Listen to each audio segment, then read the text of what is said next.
Yeah. I mean, at the end of the day, it comes down to personal finance. If you can save 5, 10 grand, you know, go to my website. I think thewealthelevator.com/turnkey and start learning about little rental properties, buying them remotely, especially if you live in a place like California or Boston. It's no bueno. It's not going to work out there. You got to go remote and into some of these cheaper areas. Financial independence, freedom, financial picture, independent financially, financial future, financial freedom and wealth, financial independence. Get your fill, financial independence and long life.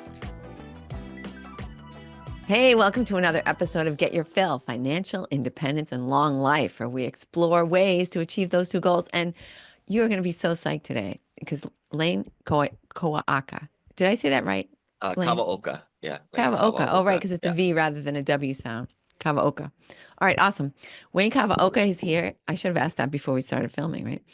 He's a 3X bestselling author, 3-time bestselling author, the author of 100,000 plus rental units, valued at over $2.1 billion. He's the host of a top 50 investing podcast. He's got an engineering degrees and a $250 million project management experience. Lane now focuses on empowering busy professionals like us to build passive income through smart real estate investments. His practical insights help listeners save on taxes, grow their wealth, and create lasting family legacies. Awesome. Lane, thanks for being with us. Hey, thanks for having me, Christine. Aloha, everybody.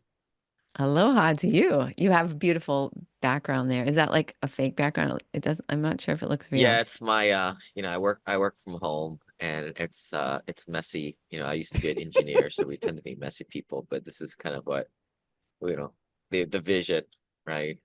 Empty. But I'm sure there's a window from your home from which you can see the sea. Yeah, for sure. Awesome. Yeah, that's the best. That's the best is what comes along with being successful. It's all the just inviting all the cool natural beauty and great stuff into your life. So Lane, tell us a little bit about how you got started, like what sort of first inspired you to, or maybe like a crazy story about your first investment or something that you think that will inspire us and kind of kick us off for a cool conversation. Yeah. Well, I hate to disappoint you, Christine, but the beginning was pretty boring. Oh.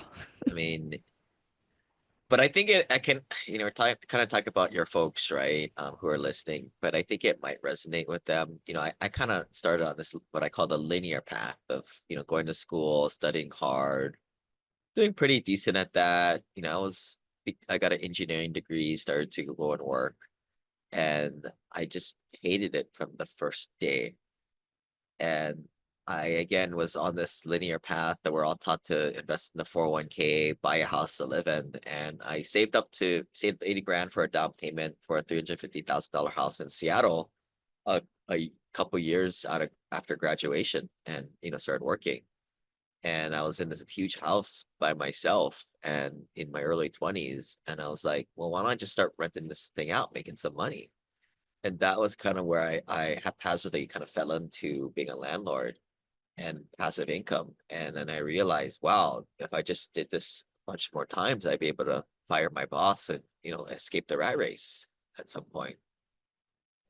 And you feel like, because there are some people who would have just sat there in their empty house by themselves. Some people would have said, oh, I want to put down more money and I want to buy a smaller house and put down a ton more money. So I feel like you already, which is probably why you hated your day job, you probably already had that really good entrepreneurial spirit, right? You were already saying like, I have this asset, right? An empty bedroom.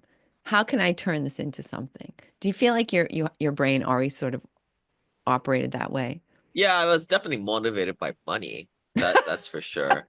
But my parents never owned rental properties. They always discouraged from doing that type of stuff. I can remember, like, when I was like 9, I asked, like, my parents were like, well, not everybody owns their house, right? We're so lucky. And I'm like, well, what do they do if they don't own their house, right? They rent.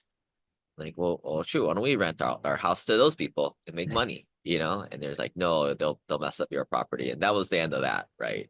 So I didn't have any, mentors, or my parents never, really did rental real estate. And for me, it was just, I didn't really know how to do any of it. I mean, I just called up an old landlord, the person that we gave the rent checks to when we were in college Yeah. to manage my property. I didn't know there was a whole infrastructure and how easy it was to just rent out your own house. And, I just kind of made a phone call and that property manager came over. I paid him 10% of the rents. That's pretty standard, and I was off and rolling.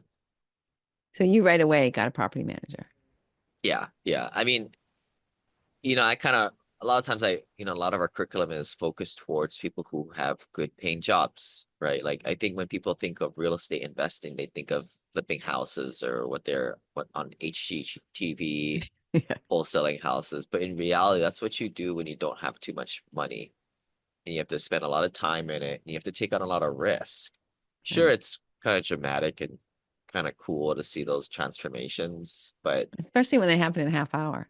yeah, yeah, it seems so easy, right? Right. And then, they always show how much they make, but they always don't leave out the hidden costs like taxes, insurance, things like that. Right. Um, but yeah, like I just started to rent it out and just started to realize, wow, the power of rental real estate. And then I started to get more sophisticated about it. In the beginning, I didn't really know um, about the rent to value ratio. So the rent to value ratio is you take the monthly rents divided by the purchase price, and you're looking for something 1% or higher. That first property I bought was in Seattle, Washington. Um, Probably not the best place to buy rental real estate for cash flow out there. It's described as a primary market. So there's primary, secondary, and tertiary markets. So primary markets are like all the cool places one would want to live, such as Boston, in New York, Right. all of California, all of Washington, basically, or Hawaii, Yeah. where I'm at today. You're not going to find the rent to value ratios necessary to be able to cash flow there. Great places to live and might appreciate, but from a cash flow standpoint, that was kind of what I realized very early on. That was the short term goal because I wanted to replace my income to leave my day job, right? But you were doing it, it was your own home. So it's a little bit different, I feel like, especially when you're renting by the bedroom, it can be a little more lucrative than renting the whole house. Well, I was in the whole thing. So that's my claim to fame is very early on, like I was homeless technically. I mean, So you I guys lived have a off. good time. I'll be sleeping in my car. Yeah. Well, I was on the corporate dime all the time, 100% on expenses on travel. So Yeah, I was living in hotels for a few years there, but in the beginning I was able to save maybe 30, 40 grand out of my paycheck every year. That nice. was how I was able to save up 80 grand pretty quickly. Yeah, But when I went homeless mode and I got a renter, I was making like 100 grand like profit or not profit, but like net savings. And I tell my clients today, at the end of the day, you got to put your money into real investments such as real estate or direct investments. Get it out of the stock market, the 401ks. That's all the stuff that the Wall Street wants you to put your money in. All the certified financial planner stuff. Like that's why we're getting killed by all these middlemen. yeah, And I learned this home moment very early on with my little rental. I was like, I'm making like 25 to 35% a year. I'm not really doing any rehab, nothing complicated here. It wasn't even that great of a rental. Later on, I, got more savvy yeah, and I was making these high returns through the tenants are paying down my mortgage, right? So that's building up equity, yeah, the tax benefits. We can talk about that later. yeah. The appreciation of the property and then the cash flow, right? Which was the super cool part, right? That was kind of like extra beer money every month. So I started to realize like, why the heck would I want to put my money in that 401k garbage and get supposedly 6 to 8% and it goes up and down like a roller coaster? Right. And then I started to realize, wait a minute, they took all my money and all these hidden fees. And this is what investments should do if you are the direct owner of it. So like REITs, for example, people are like, oh, I want to invest in real estate. Let me invest in a REIT. Yeah, they Right. invest in real estate, but the Right. problem is there's like everybody and their mother taking your returns from all these, hidden fees, carried interests. Right. Um, don't follow the BS about expense ratios. They're not, that doesn't report the stuff above the line. So like if a company spends $500 million of marketing fees, they're taking that up at the top. And then they take that off, and then they take like a 0.01% expense ratio. Yeah, that's not really, it's not really true with what they're saying. And this is kind of where I went and bought another rental property, and by 2015 I had 11 of these little rental properties. And then I started to meet all these accredited investors, people with a net worth of $1 million or greater. And I started to realize, like, just in networking and talking to a lot of these people, that the path that I was on was nothing. I mean, obviously it's like the 0.01% of people do that stuff, but it's not out of the ordinary in this ecosystem, that they all realize, yeah, why would you put your money in the 401k, all those investments? That's what the masses do. And I started to learn about the tax benefits of real estate, and how a lot of them they pay less than 10% in taxes. The tax brackets and income taxes is based off how much you make, not how much you earn, minus your deductions.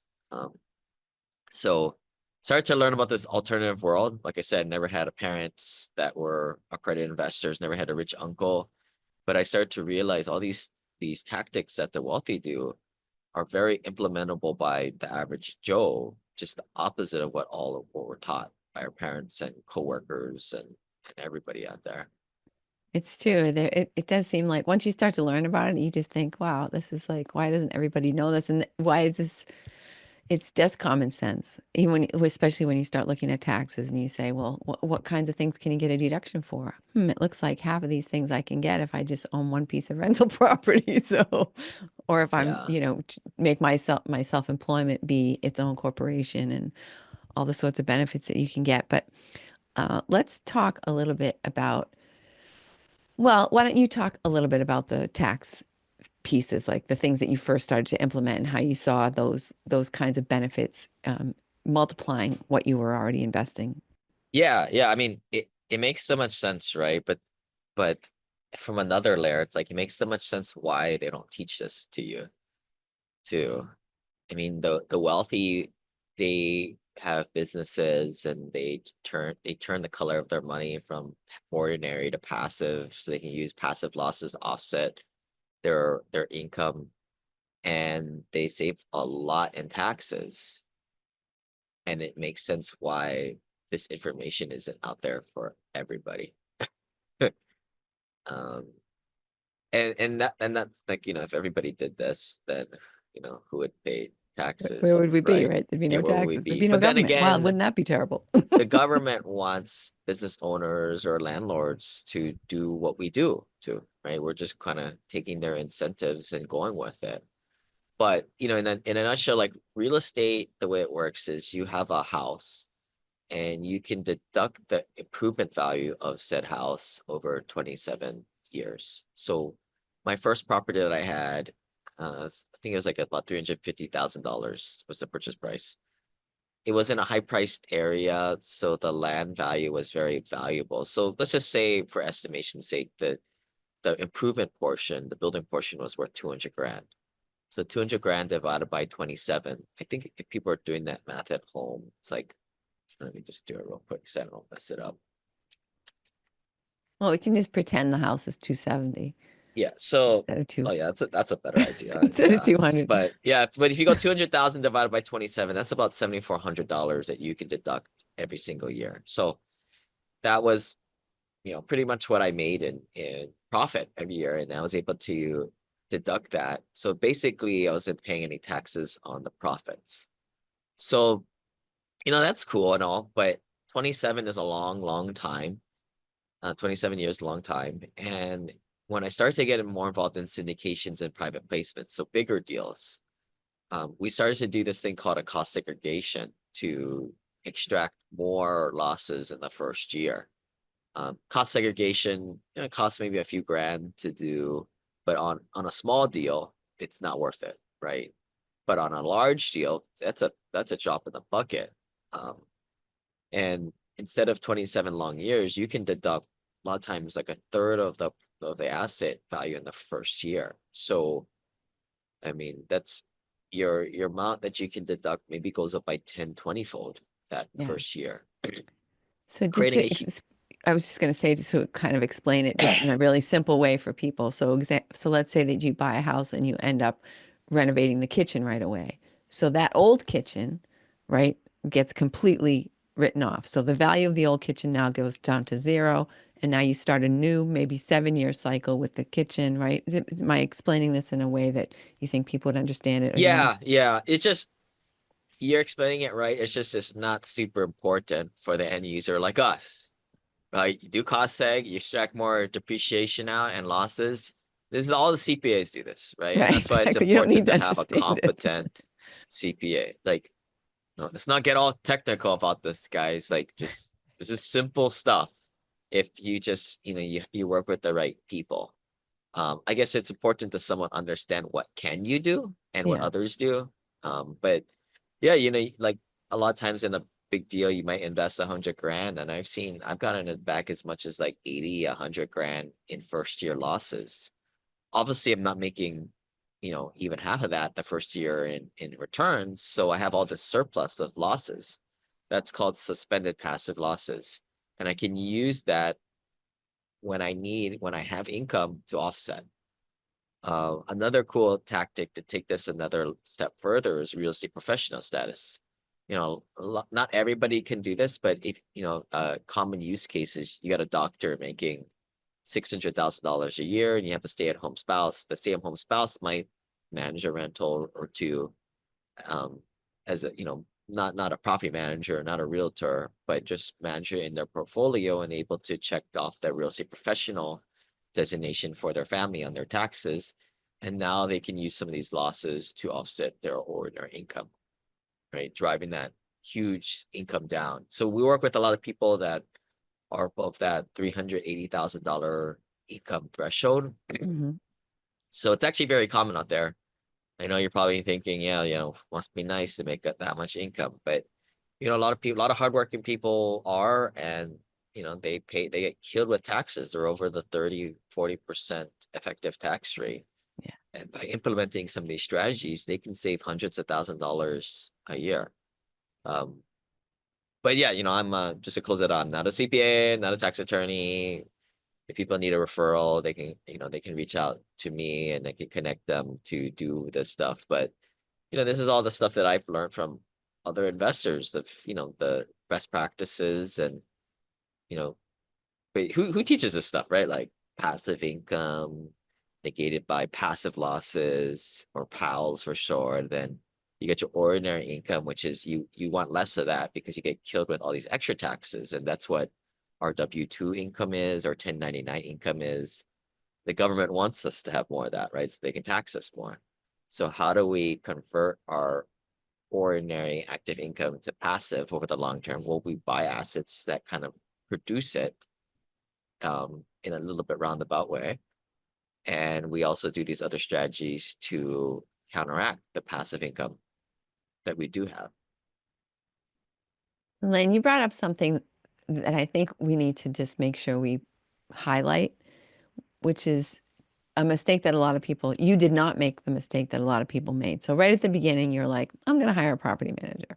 You didn't try to do everything yourself and find out the hard way, how to screen tenants and how to do this, that, and the other thing. And then the same thing with, we're talking about it now with CPAs. Like, I don't need to know this stuff. I'm not going to do my own taxes. I want to hire a professional. I want to make sure that everybody who's involved with me, that I have a team around me and that they are all experts at what they do so that I can focus on what I do and spend my time getting to know other people in this industry, learning some of their tricks, right? So it's just picking your lane and building your team.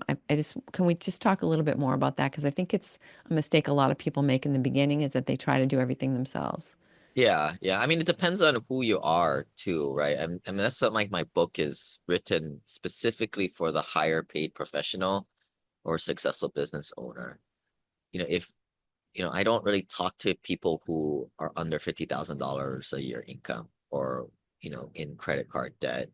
There's a lot of books written for those people. Dave Ramsey, Susie Orman, personal finance blogs that tell you can't drink your $6 latte or $7 today, whatever it costs. I mean, I'm specifically talking to people who make a decent salary, right? And maybe, I mean, getting to that point where time is very valuable for them, and especially their hourly rate that they could be doing something else, whether with their family, friends, hobbies, or at their day job.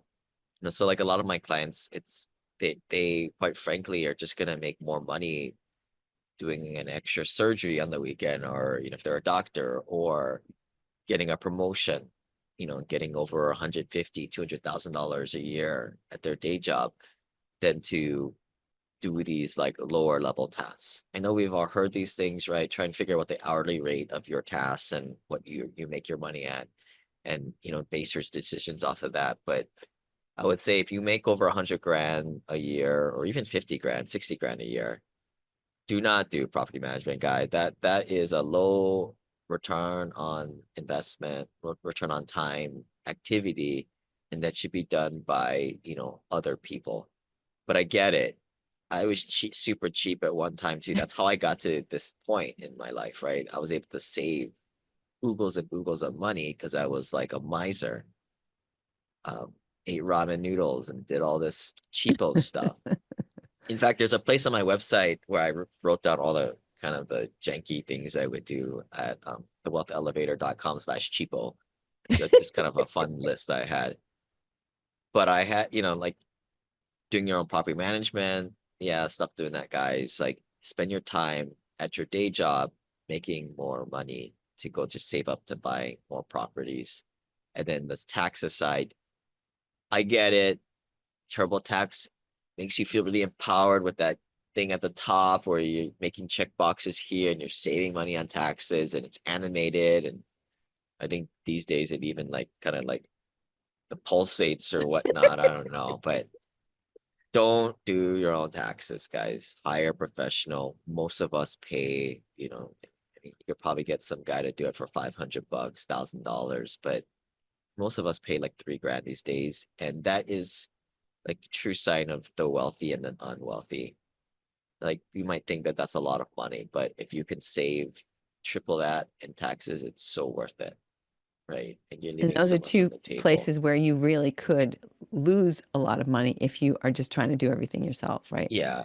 I mean, Yeah. property And management, you get the wrong tenant in there, they can cost you a fortune. Just getting them yeah. out of there will pay your property manager for 10 years, at I mean, least in this is another Massachusetts. side. This is another side example, kind of unrelated, but like insurance. We have a guy in my mastermind group who's a insurance broker, so he kind of knows all the industry tricks. Um, Now, like I don't want to disparage anybody or talk bad about the brand, but like Geico, right? The reason why Geico is the cheapest is because they have probably the most exclusions in there, where they're like, you did that, can't pay that, right? I guess Right. we all know insurance companies, what they do these days. But I mean, if you're a Geico client, you should just be informed and know damn right what you're paying for. That's why it's cheap. So, either look at the exclusions. These days you can just take your exclusions PDF and throw it in a chat GPT and say, hey, let's just compare with industry standards. Yeah. Go do the research on your own.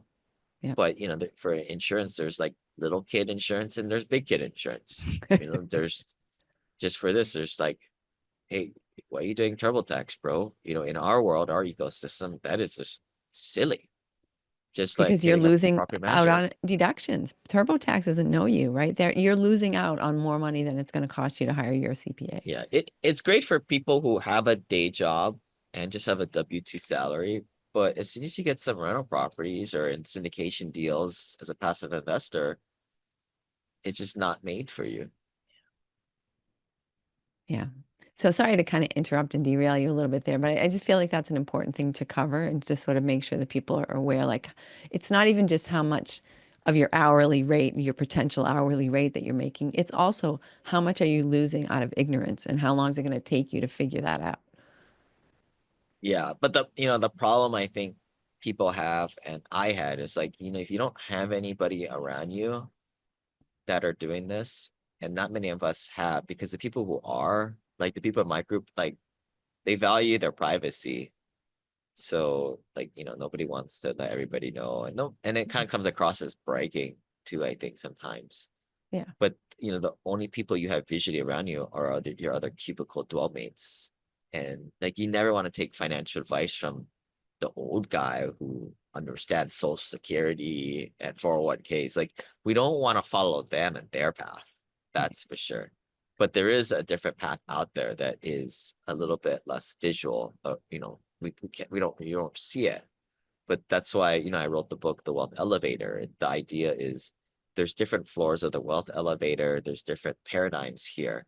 You may be on the first floor under $250,000 net worth. Sure, you're out of credit card debt, you make a decent salary, but the name of the game is just like what I did from 2009 to 2015 and just buy little rental properties until your net worth gets over $1 million, or you make over $250,000 a year as an accredited investor, and then you get more involved in syndications and private placements. Like rental properties are great. At some point, you kind of age out of it a little bit. I kind of call rental properties a little bit like the adolescent um, part of the procedure, right? Like it's great, but it's not scalable, right? Like with Right. 11 rental properties, I had maybe an eviction or two every single year. Sure, my property manager did all the dirty work, but it just wasn't going to cut it, and just became another freaking chore to manage the manager on all these rental properties and manage all these mishaps here and there. And Yeah. then you're on the first line to be sued with rental properties. And that's why the LP position and larger syndication deals, you kind of grow more into that. But that's on the second floor of the wealth elevator. But there was never a book written for, higher paid professionals, business owners that were at least on the first floor of the wealth elevator. And then, I kind of described the second, third, and beyond levels. So at least you can be aware of it. Because that was my problem. I was always Yeah. kind of, going through this world in the darkness, kind of feeling my way through it. And if I had a mentor that said, hey, this is what you're going to do now, but in a few years, this is how you're going to change things a little bit. Hear how it looks 10 years from now. From a tax standpoint, investing standpoint, I would have helped a lot. Absolutely. So do you feel like that people should stay in the elevator, like move up, like more like a stairway, or do you think it's okay for people to jump right into syndication, for example? It depends on like your net worth and your Hmm. income, basically. You want to go as high as you can with having the right attributes, if that makes sense. Like Yeah. we talked to like a lot of doctors that make over 400 grand, 300 grand a year. To me, like buying a rental property is a waste of time and high liability for them, right? They should just go be a passive investor. It's a lot easier too. You don't have to do any no management headaches, and you don't have to sign any debt in your own personal name like rental properties do. You do have to learn about, looking at larger deals. We have a complimentary e-course for LPs learning about syndication deals and doing due diligence at my website that people can access for free. They just go to thewealthelevator.com/master. But yeah, I think it's when you get to the second floor or greater, it's more about interacting with people and having direct in-person relationships. And that's how we do a lot of events with accredited investors. So they can meet myself, meet the team, but also meet other people out there. Because that was my big aha moment. In 2009 to 2015, I was buying little rental properties on my own, and just a little introvert Lane just kind of did his own thing. But my investing didn't go anywhere until I started to haphazardly meet other accredited investors, and like I said, started to like learn about these best practices, the life insurance, the infinite banking, or we've kind of coined the term accredited investor banking, where you can flash fund your life insurance all in 1 year, and then how that plays with your investments and your taxes. I mean, it's this trifecta that I kind of, is the main part of our curriculum these days that the wealthy do. That is very simple to implement, but complete opposite of what my parents taught me. Yeah, that's you do sort of kind of to have to forget what you learned, right? All those like, oh, it's better to pay your house off and it's better to, right? No debt, that's your goal for life. And they're just different ways of looking at things. And Yeah, yeah. I mean, the paying your house off or even buying a house, for most people, I mean, okay, a lot of this stuff makes sense, right? So from a practical standpoint, don't put your money into your house as a down payment. Use it to buy several rental properties and then sell or take a refinance off those and buy six later on, right? Your money's going to grow a hell of a lot faster. right. My first property that I bought, like I said, was 350. I look at it today, it's like almost $1 million. Yeah, I sold that thing a long time ago. If I sold it today, I could have made what, 500 or 800 grand. Well, that's nothing compared to what I did by selling it and putting into all these other right, projects and right. deals. So that's just a non-comparison. But people still like to use that comparison for some strange reason. Um, but though, for most people, it does make sense to buy a house to live in because most people are really junk about saving money. That's true. And it's And forcing you if to you're, save essentially. yeah, The and if, problem and is if though, you're, as long as you're going to need a place to live, that money isn't really being saved, right? It's yeah, you're burning it up one way or the other. yeah, I would rather in rent than lock up all that down payment money and future mortgage payments and put that money to buying rental properties or assets to invest. But like most people are horrible with their money, so they need a forced piggy bank. So the people that I speak to are pretty decent with their money. They have good amount of money, and they need to kind of play more on the offensive end of, you know, maybe not own their own house and use it to invest, especially in the beginning. When your net worth, I have this kind of idea where people always ask, like, well, when should I buy? When can I buy house land? It's like, well, look, I'm not paying any financial advice here. I'm not a certified financial planner licensed to sell you crappy securities and marketable securities. But if you want, I thought about it one day and I was like, you know what? If your net worth is 2 times that of the house, then you're probably in a better place of life. And yeah, you can start to eat some of your fruits of your labor at yeah, that point. So that means, hey, nobody should be buying their $1 million house until they got $2 million net worth at that point. yeah. Um, That sounds like a good metric. I like that.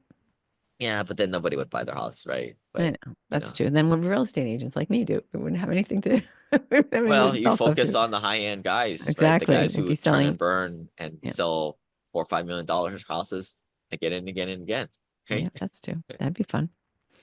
What advice would you give to people? I mean, I think they could probably, I just want you to sort of, um, sorry, brain fart today, to consolidate some of the great advice that you've been giving us throughout and just kind of give us like a checklist for what you think people should do. If they're like, let's start low. Let's say they're making at least $50,000 a year and they're in a position where they want to do something. Maybe they've got some money saved. Maybe they have a 401k that could be self-directed or whatever. And then like just some steps, maybe even just some research. Obviously, they should check you out. They should read your books. But, if you just have a couple of things that you want to make sure people take away from this episode.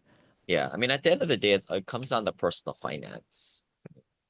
If you can save 5, 10 grand, you know, go to my website. I think thewealthelevator.com/turnkey and start learning about little rental properties, buying them remotely, especially if you live in a place like California or Boston.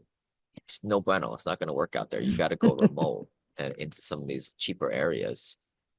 Still buy in, not the bad areas, but you need to Just places where buy the cost of living is naturally lower. right, Yeah. right. And that same thing applies to people who are higher income earners. At the end of the day, it's not what you make, it's more about what you net. It's like I have people that make 400 grand a year, but they spend like 370,000 and still save 30,000. It's like, geez, like maybe we could do a little of improvement here. But it's all that gap, that delta. And Right. now what we try to do is we take that delta and we put it to better investments, better tax strategies, and run it through infinite banking. And but at the end of the day, the user at home has control over how much they've put through that cycle. Yeah. And that's at the end of the day, that's really, this is not a get rich quick scheme. This is a slowly methodical game where you're doing better than the status quo of the standard 401k stuff, paying up boatload in taxes, Yeah. and not getting this multiplier effect, this double dipping effect with infinite banking. And you're kind of stuck with your how much you can save. But this way is not saying it's like astronomical better, but is slightly better. Maybe I'm downplaying it a little bit. I At the think end you of the are. day, it's all about like I think it's a how lot much better. money can you save, and then kind of knowing what's happening when you get past the credit investor status. Because the goal here is everybody needs at least $4 to $5 million net worth. That 1 to 2 is not enough. You're behind the game. That's when you're And wondering how old can I get? Like how soon do I have to die before, right? I mean, I feel like yeah, $1 million, I could go through that in a year. yeah. I mean, I see like these like silly meta ads on Facebook for like Fisher investments. Like, how can I retire off $500,000 or $1 million? Like, dude, that's not enough. I don't know where you're living, Right. but you need 4 to 5 million. So you gotta press go on the pedal to get to that point. And the only way you're gonna do that is investing more in better things, and ideally those things pay less in taxes. You gotta push harder and you gotta have less drag. The drag is the taxes. Yep. And they think that the hard thing is you gotta get off the beaten path a little bit. And to do that, you need to surround yourself with a community of other people doing this stuff. If you're lazy, well, too bad. You're gonna be like everybody else and get what everybody else gets and go invest in the 401k stuff like everybody else does. I don't know. Like I think I'd also say like some people should be more lazy, like people who think they want to do their own flips and stuff like that. Like, think about how much this shit's going to cost you and then see how you could use that money better and do less actual work by, for example. So there's two things that we talked about that I would like you to just define for people, which is syndication and infinite banking, because I don't know if everybody has a good feel for what that means. yeah, so syndication is like we'll buy like a large commercial asset, like an apartment building, stuff like the big REITs do, the big real estate companies do. And we bring in investors, maybe 50 of them, 100 of them, and they'll invest passively in that particular project. So you're getting direct asset access to these institutional assets. And in these deals, we're doing value add to the assets. So it's kind of like a big flip that you've got equity attached to. So this is very different than investing in a little house flip, because you got the tax benefits too along the way. And then a lot of times, depending if some people are like private money lenders on that, you have no equity upside. You're just a debt investor. Where in these, you've got the equity upside. Of course, you got to check the PPM on the deal. But what I would say, it gets into a much larger topic. I would say go to thewealthelevator.com/syndication and start educating yourself. If you give our email address, you get access to our members portal where you get access to full e-course learning about this stuff. In there, we also have a infinite banking e-course. Probably takes most people a couple hours to go through. But essentially it's whole life insurance, but configured in a very different way than the scammy whole life insurance or IULs are configured, with very little life insurance, the bare minimum. And the reason why we're doing that is now we can overfund that life insurance and use it as sort of like a HELOC, right? I think a lot of people get confused by this strategy. There's a lot of numbers, but essentially what it is you're like you have like how you have a house and then you pay down your house, so you make extra payments to it, and then you can take HELOCs from your house as you like. This is no different, except swap out the house for a life insurance contract and asset, which some would argue is stronger security than a house. Um, especially when you go with like a AAA rated company. And then you can take money in and out of it. And this is where the concept of banking from yourself, or being a privatized bank, comes from. But the way we use it in our growth years, until we've hit $4 or $5 million, we're taking our money back out. We're taking loans from ourselves, paying ourselves sort of interest in the process, and investing it in other deals, while our money still makes money in that life insurance policy. Just like, you had a house, you drained out all the money to go invest it, but the house value is still going up. You know, Yeah, that's good. That's a great way to explain it. So it sounds like what we need to do pretty much right away before we get distracted on something shiny is to go to your website, check everything out, take as many of the little mini courses as we can, learn as much as we can, and then I guess what would be people's next step? Should they book a call with you? yeah, if you're an accredited investor, shoot me an email, Lane at thewealthelevator.com. But I would say everybody go to Amazon, pick up the book, The Wealth Elevator. I'll give Christine some electronic copies if you guys want to reach out to her. Cool. She can distribute those. That's But nice I'll of have you. Thanks. people go through you to reach out to you first on that. Thank you. Just so we don't want to give it to people who are gonna put it all over the internet and stuff like that. But yeah, that's the first part, right? Educating. But I would say that this trifecta of strategies is pretty consistent with high net worth people that they do, and that's always been a frustration of mine. It's like the average guy just doesn't do it. In fact, they do the complete opposite of all these things. But yeah, it does require somebody to kind of think for themselves. But at the end of the day, like, financial independence is not for everybody, right? If it was, who would get our coffee and build our bridges or be the good engineer? There has So to be somebody has to be the Walmart greeter, somebody has to be the barista, right? It's the way the world works. We can't all be yeah, chiefs. Some of us have to be yeah, Indians. right, exactly. We all can't be financially free. Um, Right. but but people who have a little courage to do something a little bit different, check out my book, and good luck to y'all. Awesome. Thanks, Lane. Is there anything that you wish I would have asked you that we haven't touched on? Um, no, I think we got it all. Yeah, Good.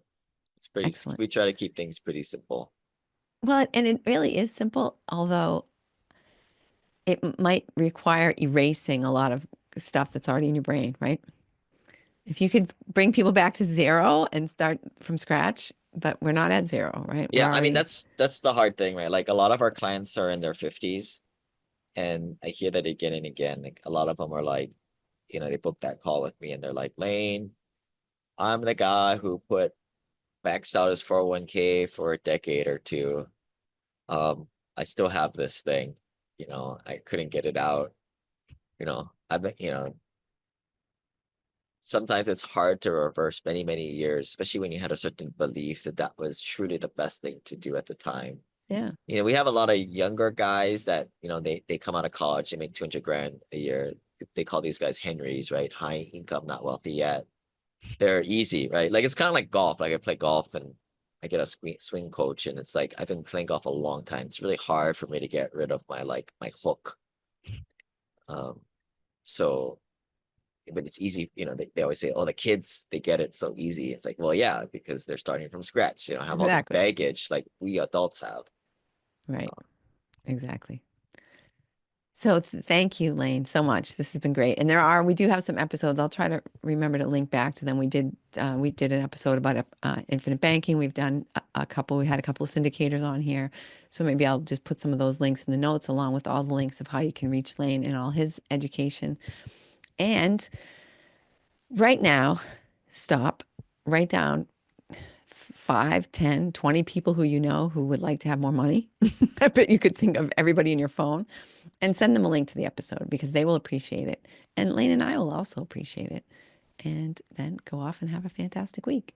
See you next week.